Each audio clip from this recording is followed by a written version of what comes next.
Universidad Nacional de Rosario, Facultad de Ciencias Veterinarias, Cátedra de Biología y Ecología. El tema que se va a desarrollar en la presente clase es poblaciones y comunidades. La materia orgánica, seres vivos, posee un determinado tipo de organización que se corresponde con el objeto del sistema vivo, poder reproducirse y dejar descendencia.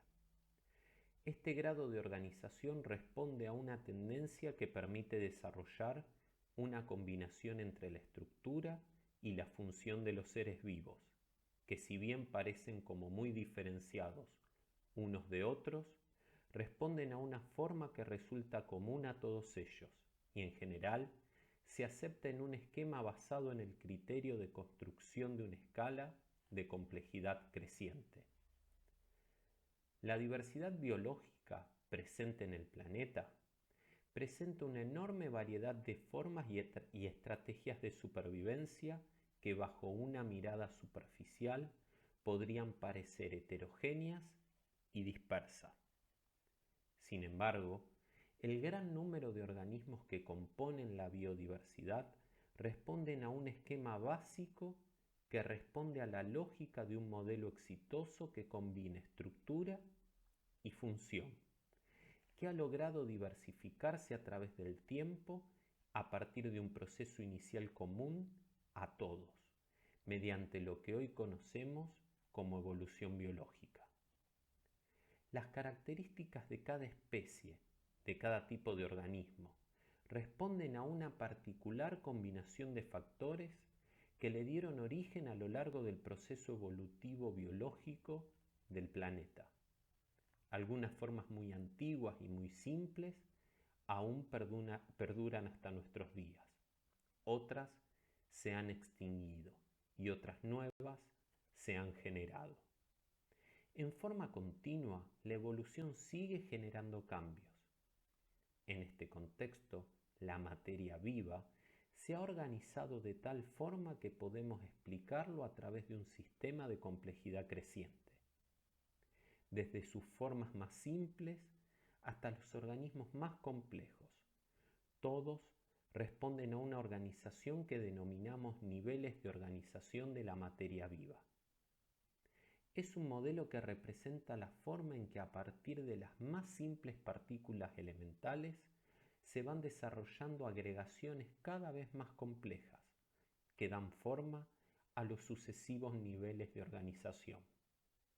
Así, las partículas subatómicas se reúnen para formar átomos. Los átomos se reúnen para formar moléculas. Estas se combinan para formar células. Y así sucesivamente hasta los niveles más complejos, como se pueden ver en el siguiente esquema. El primer nivel de organización supraindividual es el de las poblaciones. Son unidades estructurales y funcionales de la naturaleza que reúnen entidades biológicas más allá de los límites físicos de un organismo individual. Es natural reconocer a un organismo como un nivel de organización bien definido, debido a que generalmente podemos visualizar su individualidad. Tiene límites que le dan forma a un cuerpo que podemos ver, tocar, medir, pesar. Pero pensemos en el marco del sistema vivo en general, el sentido de la vida. ¿Qué sucedería si el nivel de organización organismo fuera el final superior de la escala? Ese organismo aislado debería poder reunir todos los atributos para poder perpetuar su vida. Imaginemos a ese organismo aislado. Si, por ejemplo, hablamos de un animal, ¿de qué se alimentaría sin relacionarse con otros organismos, los que serían su alimento? ¿Cómo podría dejar descendencia sin una instancia de interacción, reproducción sexual? Es por esta razón que se plantea el estudio de los niveles de organización supraindividuales, para conocer e identificar los mecanismos por medio de los cuales la vida asegura las relaciones necesarias para su continuidad a lo largo del tiempo. Estos niveles supraindividuales, población, comunidades, ecosistemas, constituyen el objeto de estudio de la ecología. ¿Por qué algunas especies son raras y otras abundantes? ¿Por qué una especie presenta una densidad poblacional baja en un sitio y una densidad alta en otros? ¿Qué factores determinan fluctuaciones en la abundancia de distintas especies? Estas y muchas otras preguntas surgen frecuentemente cuando se analizan la clase y el número de organismos en un determinado ambiente, o se compara la biota presente en diferentes hábitats. En 1970, el biólogo alemán-estadounidense Ernest Mayr, quien nació en 1904 y murió en el año 2005, definió a la población como el conjunto de individuos que habitan en una localidad dada y pueden intercambiar material genético. Retomando y ampliando la propuesta de Mayr, definimos a la población como un conjunto de individuos de la misma especie que viven en un lugar dado, en un momento determinado, contemporáneos y coterráneos, que les permite cruzarse y competir efectivamente en términos espaciales y temporales. Un punto central a tocar en esta clase es poder establecer la diferencia entre el concepto de especie y población. La diferencia entre el concepto de población y especie se basa en que la especie es la suma de todos los individuos con las mismas características genéticas, independientemente del tiempo y del espacio, mientras que una población responde a la condición de que sus individuos, que obviamente pertenecen a la misma especie, deben convivir en el mismo tiempo y espacio para poder interactuar. Si esto lo llevamos a un ejemplo, podemos decir que un grupo de carpinchos que viven en el río Carcarañá, en el distrito Casilda, en el año 2021, son una población. ¿Por qué? Porque son un grupo de individuos de la misma especie que comparten el mismo tiempo y espacio. Distrito Casilda, año 2021. Ahora bien, si nosotros hablaríamos de los carpinchos como especie, no hace falta que yo referencie un lugar determinado o un año determinado, ya que estaría hablando de todos los carpinchos que existen en el globo o por lo menos en su zona de distribución. En síntesis, la especie es como la suma de todas las poblaciones. Considerada como un todo, una población posee ciertas características que ninguno de sus miembros individuales posee. Cada miembro de una población, en tanto organismo individual, puede nacer, crecer, reproducirse y morir. Estos atributos no pueden evaluarse en una población, pero por su parte, solamente una población puede poseer un índice de natalidad, por ejemplo, de crecimiento, de mortalidad y un patrón de dispersión en el tiempo y en el espacio.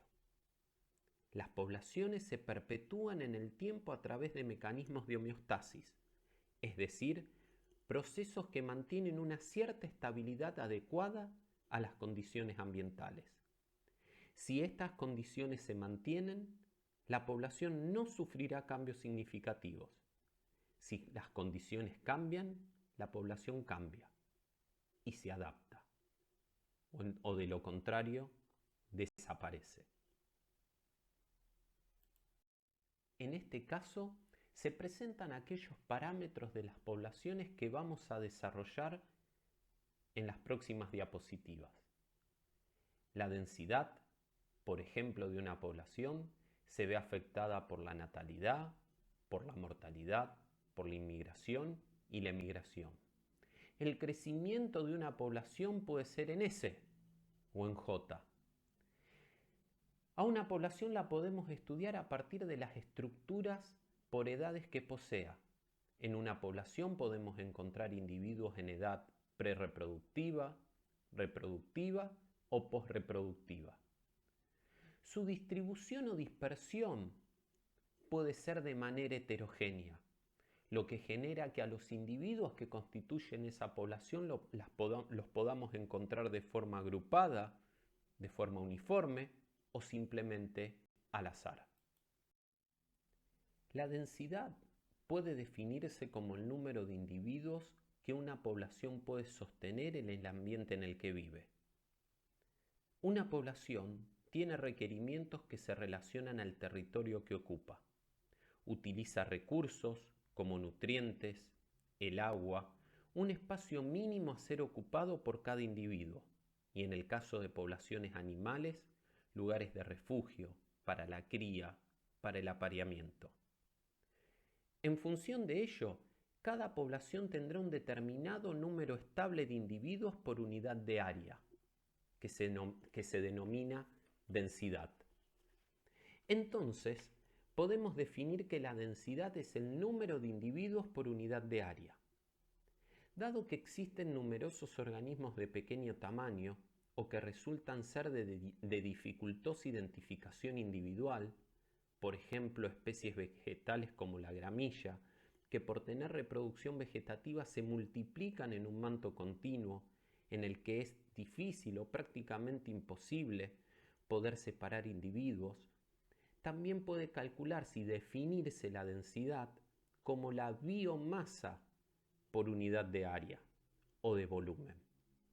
Este último puede ejemplificarse con los casos de organismos acuáticos de pequeño tamaño, el plancton, en el que sería sumamente engorroso capturar y discriminar organismos individuales. Y resulta mucho más efectivo expresarlo mediante el peso total, biomasa, existente en una unidad de área, como veníamos diciendo, o volumen. Entonces, la densidad queda definida como el número de individuos por unidad de área. Ahora bien, esa densidad de población, que es el número de individuos o biomasa por unidad de área o volumen, se va a ver afectada por 4 parámetros. El primero es la natalidad. Los nuevos organismos que nacen van a pasar a formar parte de esa población, van a ser más individuos en esa población estudiada. Mientras que la mortalidad es la cantidad de individuos que perecen, que mueren, que van a quedar por fuera de la población. Ahora bien, una población no es estanca, sino que va a sufrir inmigraciones, individuos de otras poblaciones que lleguen a la que yo estoy estudiando, por lo cual van a aumentar la cantidad de individuos en la unidad de área, mientras que también se puede dar emigraciones, individuos de la población que yo estoy estudiando que se van a retirar para formar parte de otra población. Ahora bien, si la densidad nosotros la entendemos como el número de individuos sobre unidad de área, tenemos que entender también que este número de individuos que conforma la población está determinado por la relación existente entre el número de nacimientos y el número de muertes producidos en un determinado periodo de tiempo. Entendemos la natalidad como la cantidad de individuos que nacen en la población en un periodo dado de tiempo, y la mortalidad, cantidad de individuos de la población que mueren en un dado periodo de tiempo. Esta proporción puede ser modificada en los casos en que esa población se produzca fenómenos de inmigración o emigración, es decir, individuos que entran en esa población proveniente de poblaciones vecinas o individuos que abandonan esa población y reducen el número, como fue explicado en la diapositiva anterior. Si la natalidad o la mortalidad la expresamos en proporciones porcentuales, entonces hablamos de tasa de natalidad o tasa de mortalidad. La densidad de una población, que depende de la relación entre natalidad y mortalidad, puede variar a lo largo del tiempo en función de las condiciones del entorno. La tendencia es que exista un leve predominio de la natalidad sobre la mortalidad y, en consecuencia, esa población tiende a crecer. El modo en que se produce ese crecimiento responde a modelos bien definidos en la naturaleza, dependiendo de distintos factores. Si bien ya se ha explicitado que no existe una posibilidad de crecimiento infinito en las poblaciones, por lo general, estas tienden a expandirse optimizando la ocupación plena del espacio, expandiendo de esta forma su área de distribución. Además, el tipo de crecimiento de todas y cada una de las poblaciones existentes ha tenido un origen con un número limitado de individuos, que luego se multiplican hasta ocupar todo el espacio disponible. Dado que se han registrado en la historia reciente casos de nuevas poblaciones, estos han permitido estudiar y definir que el crecimiento poblacional responde a dos modelos bien definidos. El que vamos a ver en este primer caso se denomina crecimiento en S o sigmoideo. Este modelo explica que al inicio la existencia de espacio y recursos permite una primera etapa de crecimiento exponencial, es decir, que el número de individuos crece rápidamente en un periodo de tiempo relativamente corto. Es decir, que el potencial biótico actúa por sobre la resistencia ambiental, incrementando el número de individuos. Esto sucede hasta que la resistencia ambiental impone un límite, ya que se ha alcanzado una densidad que hace uso pleno del espacio y los recursos. En consecuencia, si el número de individuos creciera más, se comprometería la supervivencia de todos. Por eso, en este punto, se produce un descenso en la multiplicación y el número de individuos permanece más o menos constante, dentro de ciertos límites, lo que conocemos como estatus poblacional. Esta densidad, que representa el número máximo de individuos que puede vivir de manera constante en equilibrio con esas condiciones ambientales, se denomina capacidad de carga y se representa con la letra K mayúscula. Esta forma de crecimiento está directamente relacionado con lo que se denominan estrategas K. Son aquellos organismos con curvas de crecimiento tipo S o sigmoideo. Son organismos cuya forma de supervivencia se ha desarrollado mediante un proceso de ajuste de la necesidad en perfecta coevolución con los factores ambientales propios del ecosistema en donde habitan. Son en general organismos de tamaño grande, longevos, con baja tasa reproductiva y, en casos de los animales, con cuidado de las crías. Son especialistas en su requerimiento de recursos, muy adaptados al medio, exigentes de condiciones constantes. En general, son de espectro trófico restringido. No son capaces de alimentarse de cualquier cosa, consumen alimentos específicos. Su forma de crecimiento poblacional responde al modelo de curva de crecimiento en S o sigmoideo. Por ejemplo, árboles en general, plantas perennes de ecosistemas templados, animales de gran tamaño como muchos de los mamíferos, etc.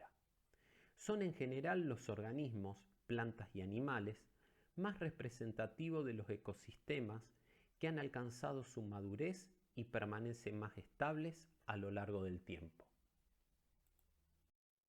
El segundo modelo de crecimiento que vamos a ver es el que se denomina crecimiento en J o exponencial.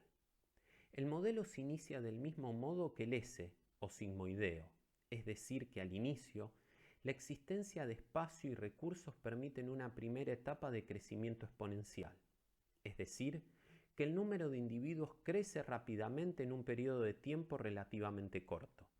La diferencia radica en que una vez alcanzado el máximo número de individuos que pueden sobrevivir en ese ambiente, en lugar de establecer un equilibrio para mantenerlos, la población reacciona mediante un descenso brusco de individuos y generalmente se limita a dejar en ese ambiente formas resistentes capaces de aprovechar luego nuevas condiciones favorables y repetir el ciclo.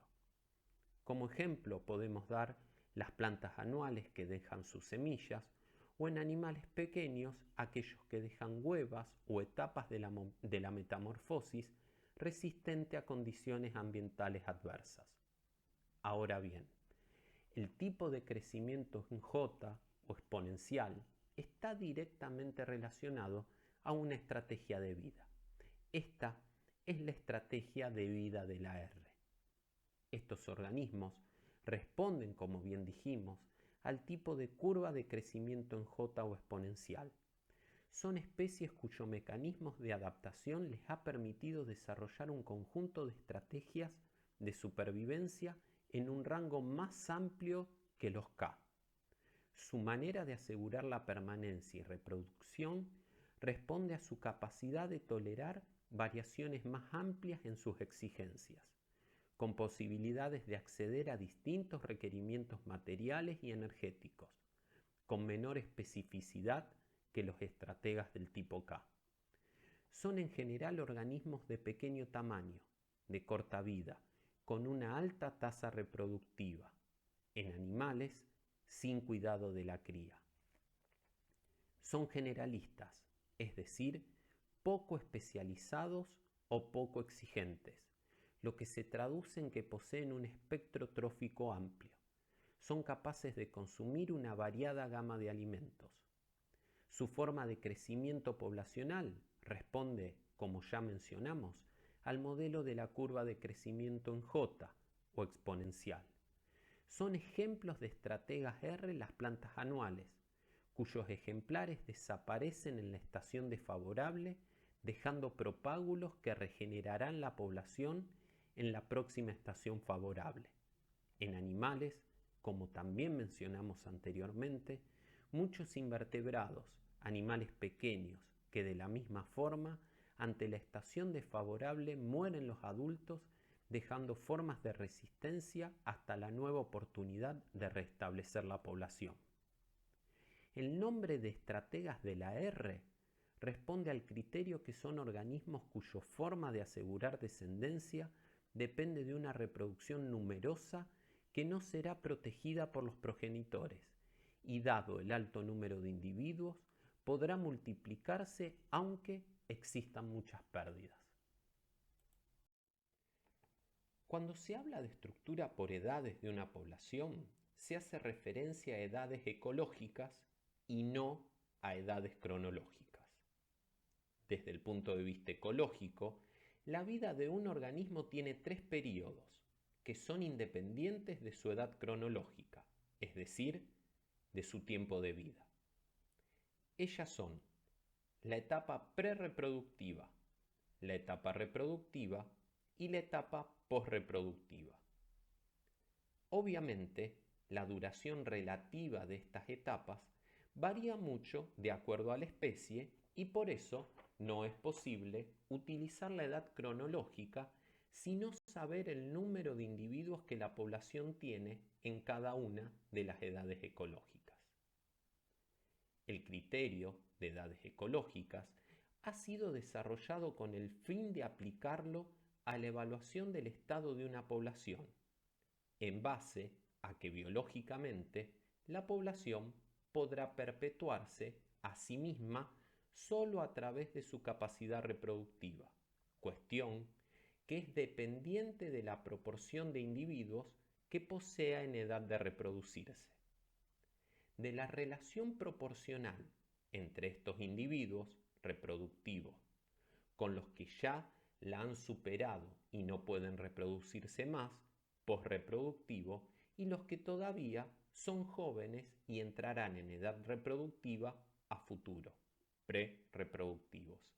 Es posible inferir qué pasará con la población a futuro, si permanecerá estable, si crecerá o si entrará en decadencia, es decir, se reducirá inclusive hasta desaparecer.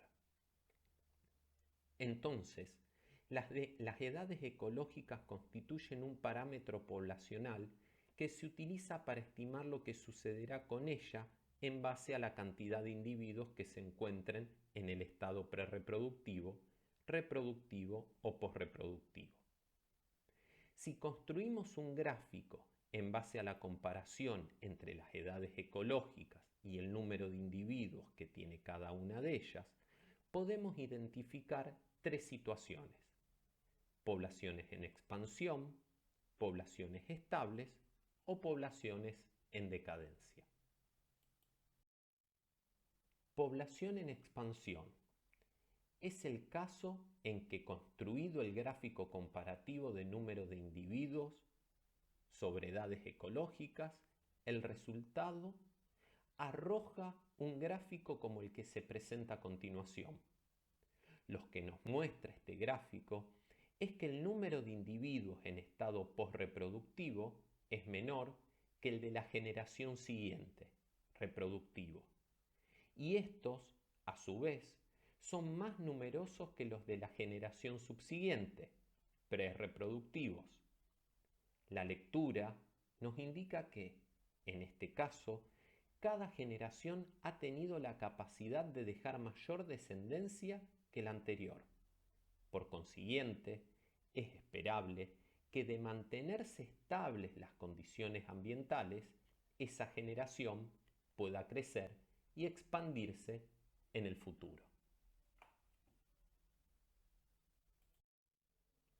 Población estable es el caso en que, construido el gráfico comparativo de número de individuos sobre edades ecológicas, el resultado arroja el gráfico que se ve a continuación.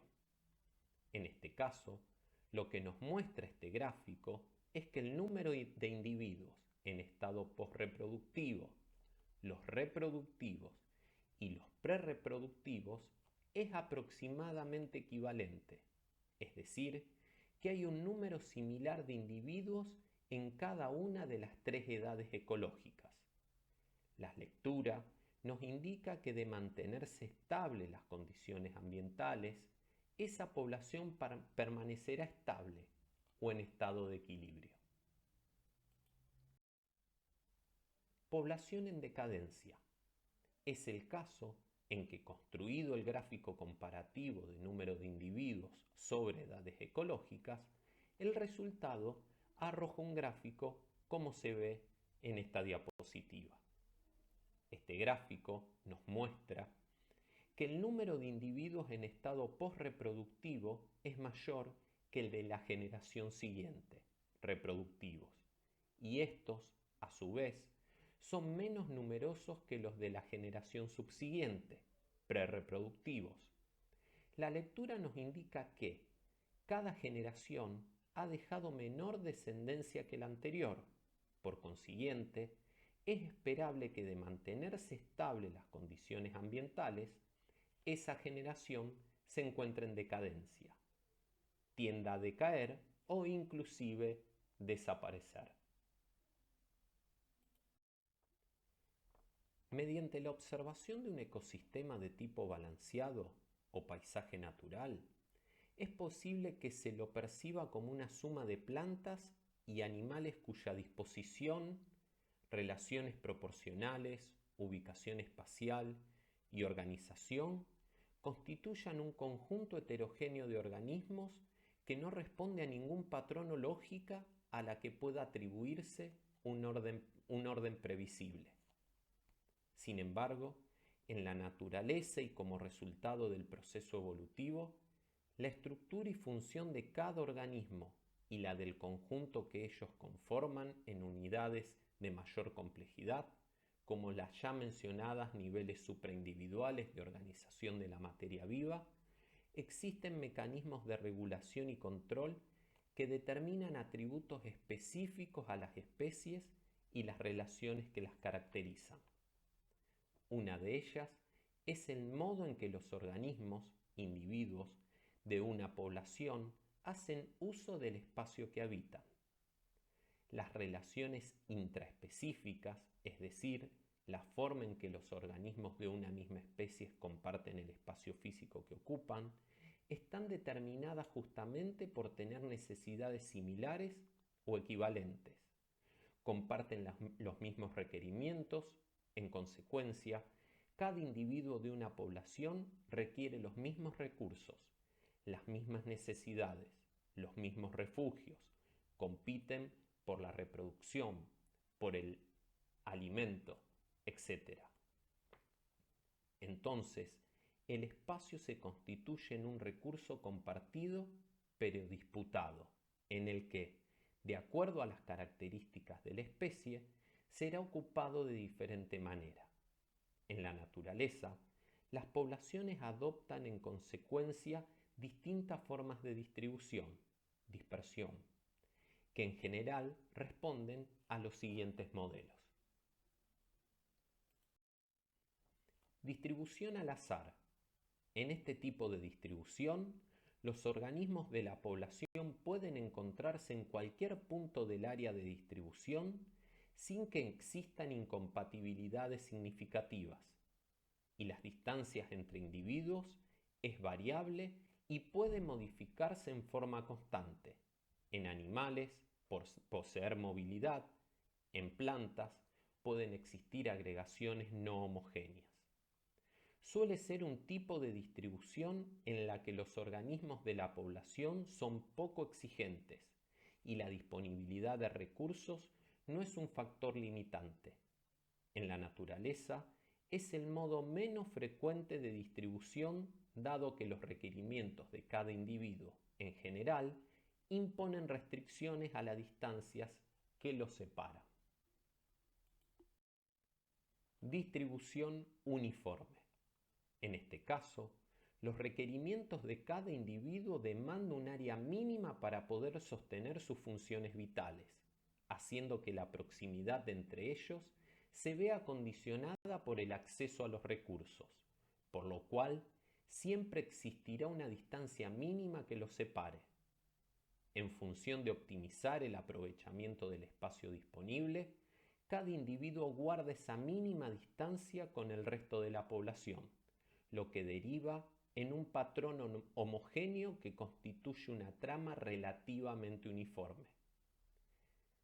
Es un tipo de distribución muy frecuente en poblaciones de animales territoriales, que incluso defienden activamente su porción del territorio, o en plantas que por utilizar un diámetro aéreo, follaje, para captar la energía solar, para su fotosíntesis y un diámetro subterráneo generalmente equivalente, la trama radicular, para captar los nutrientes y el agua del suelo.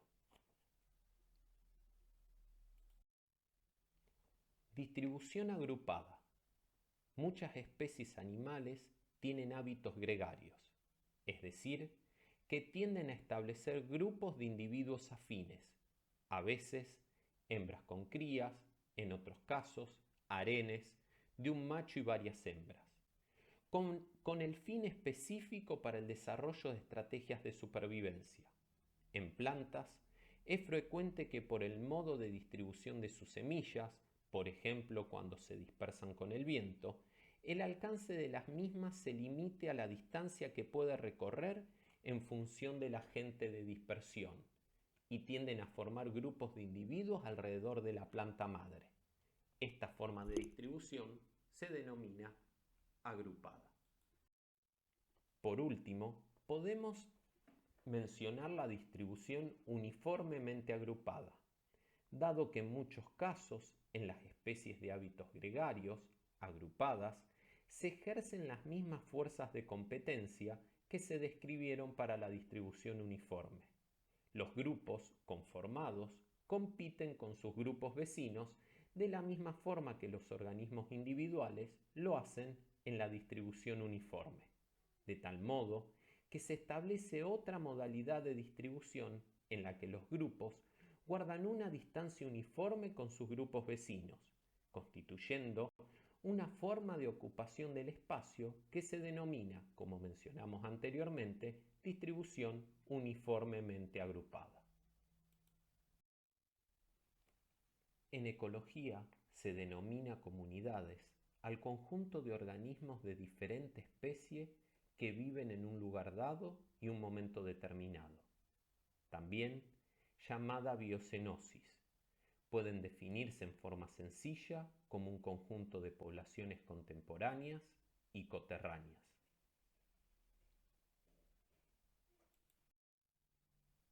Siendo un nivel de organización superindividual de la materia viva que, por ser en este caso de distintas especies, reúne organismos que establecen relaciones interespecíficas, cuya principal razón está vinculada a los aspectos tróficos. Cada tipo de organismo, especie, población, que forma parte de una comunidad, es parte de lo que se denomina cadenas o redes tróficas. Las relaciones de tipo tróficas en una comunidad son una trama compleja de encadenamiento de organismos que consumen o son consumidos, dando forma a una diversidad que en su conjunto definen el tipo de alimento disponible en cada sistema, comunidad, ecosistema. Entonces, en cada comunidad existirán alimentos de origen vegetal, alimentos de origen animal y alimentos compuestos por detritos orgánicos, tanto de origen animal como de origen vegetal o ambos.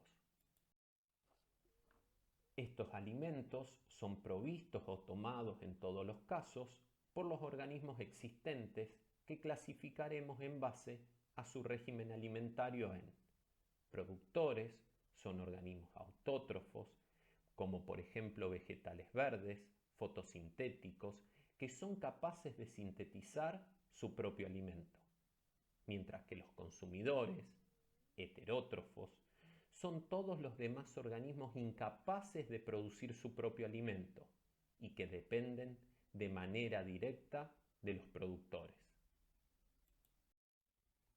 Los consumidores o heterótrofos pueden clasificarse además de acuerdo a su dieta en detritívoros. Son aquellos organismos que basan su alimentación en detritos orgánicos de origen animal, vegetal o ambos. Herbívoros o fitófagos.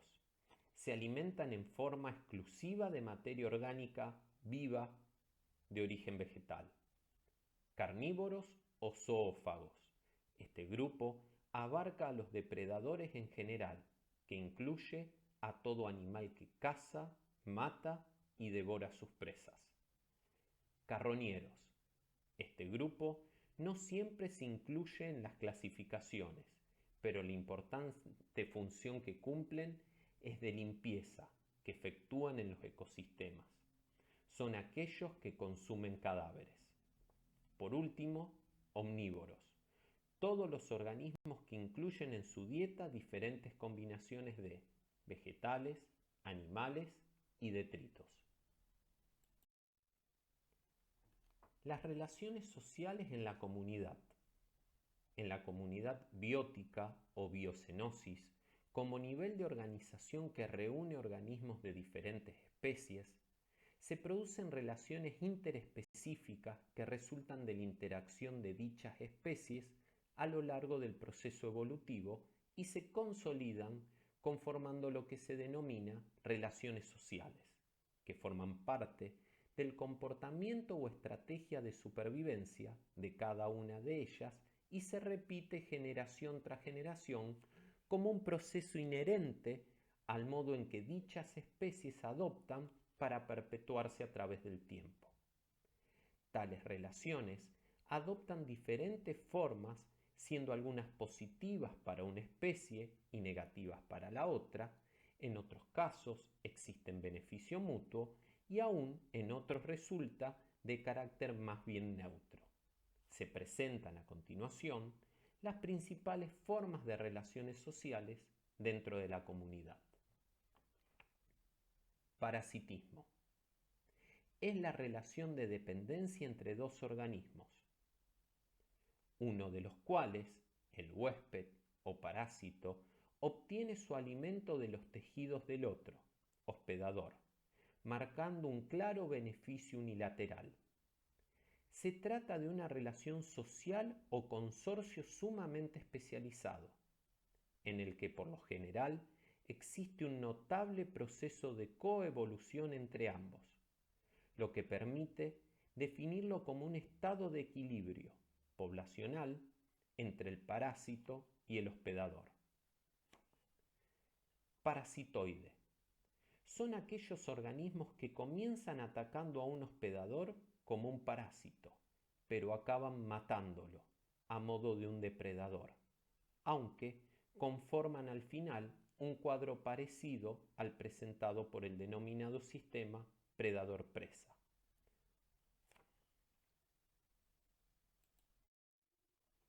Predatorismo. En el sentido amplio del término, un depredador es cualquier organismo que coma a otro organismo vivo, presa, a los que ha dado captura y muerte. Como ejemplo de esto podemos ver los casos más conspicuos, los cuales incluye el grupo de los carnívoros como felinos y cánidos, pumas, leopardos, leones, zorros, lobos, etc. Aunque existen depredadores en todos los grupos de vertebrados, pero también se incluye una gran variedad de invertebrados, como insectos, arácnidos, gasterópodos, equinodermos, etc. Simbiosis. Es un consorcio con beneficio mutuo. También se designa con los términos protocooperación o mutualismo, dependiendo del grado de obligatoriedad de la interacción.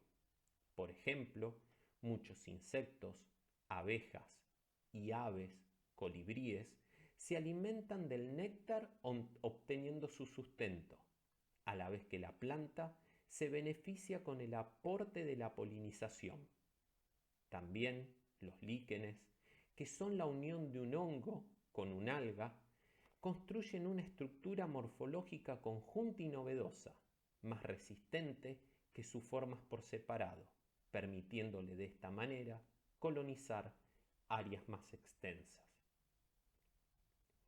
Comensalismo.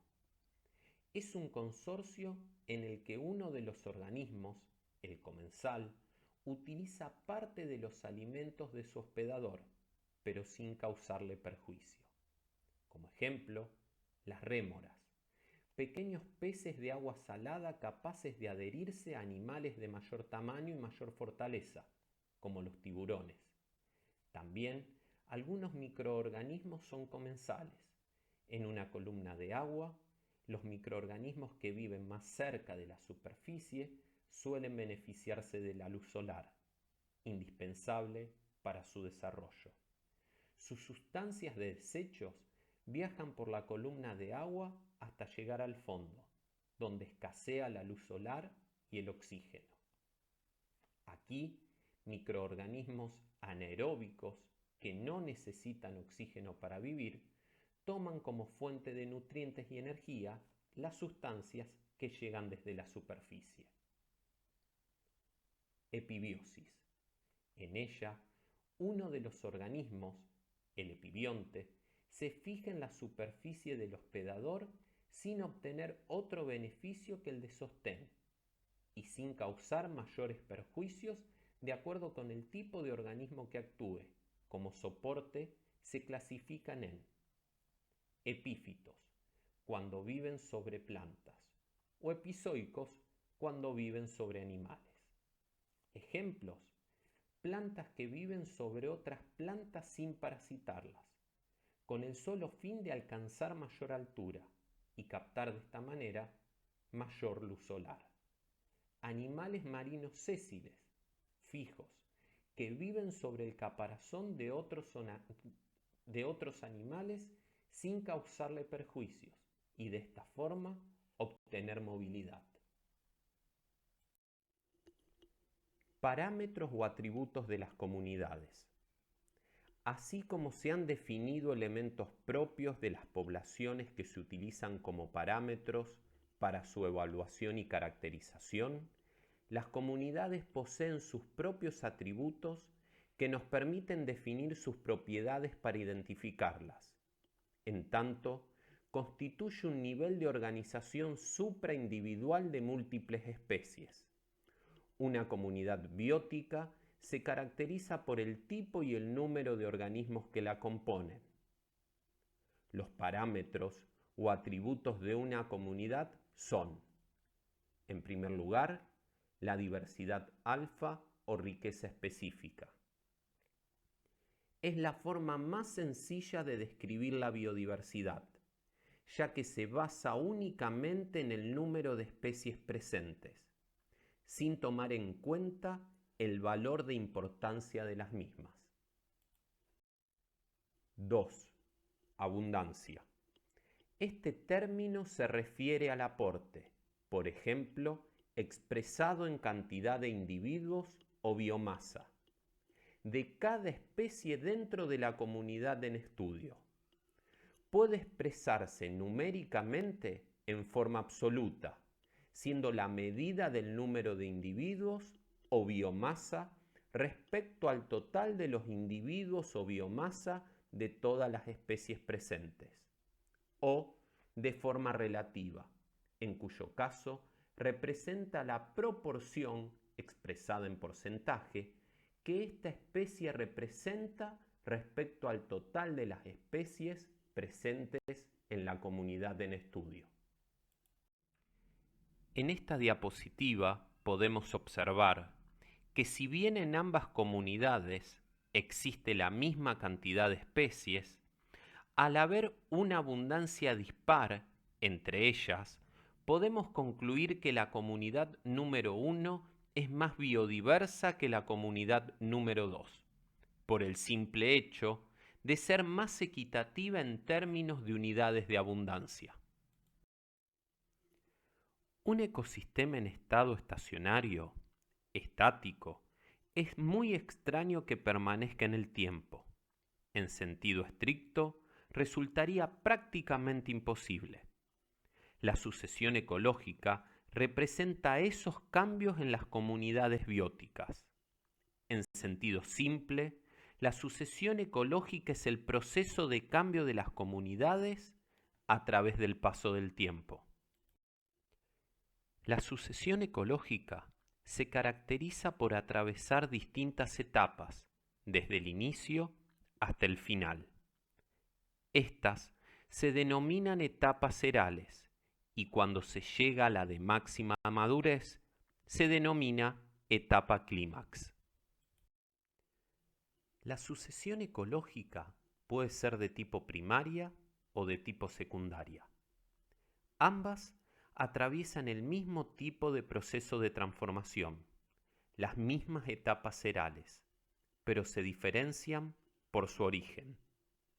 Se denomina sucesión primaria a las que tuvieron lugar sobre el sustrato estéril original del planeta, en el que nunca antes hubo otra sucesión, mientras que llamamos sucesión secundaria a toda aquella sucesión que tuvo o tiene lugar a partir de un sustrato que se origina por un disturbio que ha provocado la desaparición de una sucesión preexistente en ese lugar, dando lugar a un nuevo espacio disponible para ser recolonizado.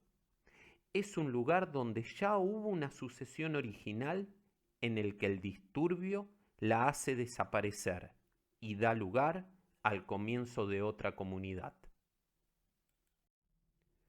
La sucesión ecológica, que también puede definirse como la ocupación sucesiva del espacio por parte de los organismos, se compone de etapas erales. Las etapas erales caracterizan los cambios que se producen en la sucesión ecológica, pero no constituyen un esquema fijo, sino más bien una tendencia que se orienta desde lo más simple a lo más complejo.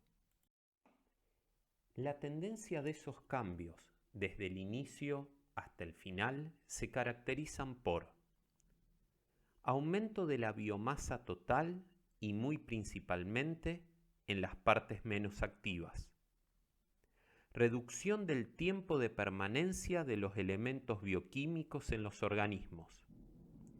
Estructura más compleja de la comunidad. Mayor diversidad. Curvas de crecimiento de las poblaciones del tipo S. Desarrollo de toda clase de mecanismos de homeostasis. Complicación creciente de las redes tróficas. Escasa abundancia relativa de sus especies. Sustitución de estrategas de la R por estrategas de la K. En las primeras etapas serales vamos a encontrar fundamentalmente lo que conocemos como estrategas de la R. Estos son organismos de pequeño tamaño, de corta vida. Tienen una alta tasa reproductiva. En consecuencia, no tienen cuidado de las crías. Son generalistas.